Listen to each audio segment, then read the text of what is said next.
వివరణ ఇవ్వడానికి ఇంకొంచెం బెస్ట్ మెథడ్ లోకి వెళ్తున్నాను. కిరణ్ పాల్ గారు, మీరు చిన్నతనంలో ప్రసాదం తిన్నారా? వినాయకుడి దగ్గర పెట్టిన ప్రసాదం కావచ్చు, లేకపోతే చిన్నతనంలో రక్షణలోనికి రాకముందు రక్షణలో ఉన్నారు. ఇప్పుడు తింటారా?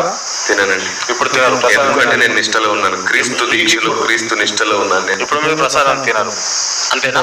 క్లియరా? బాప్టిజం ద్వారా నేను సిలువ వేయబడి క్రీస్తు కొరకు బ్రతుకుతున్నాను. ఇప్పుడు నా నిష్టకు ఒకటి అడ్డం. ఏమడ్డం? అయ్యప్ప మాల, భవానీ మాల, శివమాలలు వేసుకున్న అన్నదమ్ములు చాలా నిష్టగా భక్తి చేస్తారు కదా. చెప్పులు కూడా ఉండవు పాపం వాళ్ళకి, అంత ఖచ్చితంగా భక్తి చేస్తారు.